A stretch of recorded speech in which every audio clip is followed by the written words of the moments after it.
Colombia, el más rico de los más pobres. ¿Qué es Colombia? Muchos dirán, es un país, obviamente. Correcto, pero ¿qué tipo de país? Muchos dirán, es un país diverso. Muchos dirán, es un país subdesarrollado. Muchos dirán, es un país dividido. Todo lo anterior es cierto, pero si hay algo que muchos otros habrán dicho, y más que todo lo anterior es verdad, es que es un país pobre. Y no solo pobre en el sentido económico o político administrativo, sino, y más que todo, en el sentido mental, porque como dice cierta frase no muy conocida pero muy cierta, la principal pobreza se construye en la cabeza. Y es que aquí en Colombia, más que solo construirse, se inculca, porque ¿cómo es posible que un país con uno de los terrenos más fértiles del mundo, dos océanos con las mejores rutas comerciales, uno de los suelos más ricos en agua y minerales, y múltiples riquezas geográficas y geológicas entre otras, esté sumido en la pobreza? Pues la respuesta es simple y es la pereza e ignorancia.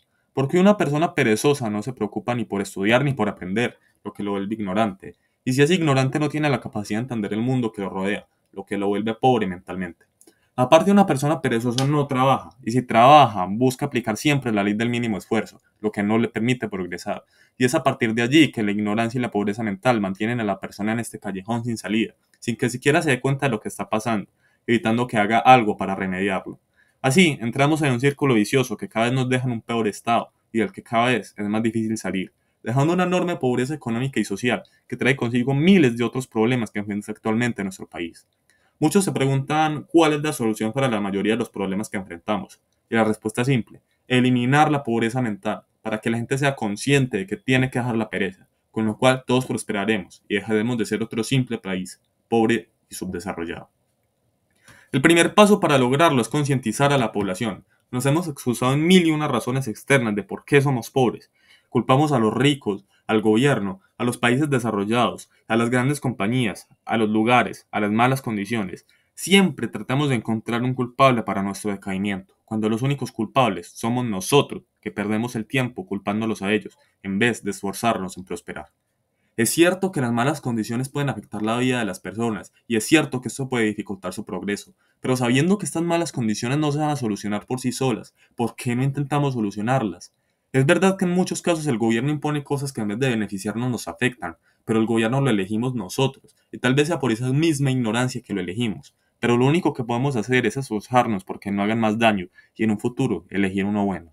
Es cierto que en muchos casos los países desarrollados y las grandes compañías nos oprimen, pero no serían tan grandes si fuéramos lo suficientemente competitivos para tener nuestras propias empresas y, por qué no, ser nosotros mismos desarrollados. La culpa no la tienen los otros, la tenemos nosotros que no hacemos nada para cambiarlo. La única forma de lograr esta concientización es a través de la educación. Como dijo el libertador Simón Bolívar, la enseñanza de las buenas costumbres o hábitos es tan esencial como la instrucción.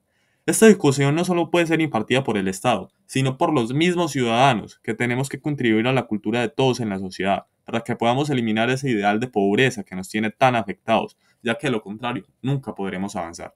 Como dijo Albert Einstein, el mundo que hemos creado es un proceso de nuestro pensamiento, no se puede cambiar sin cambiar nuestra forma de pensar.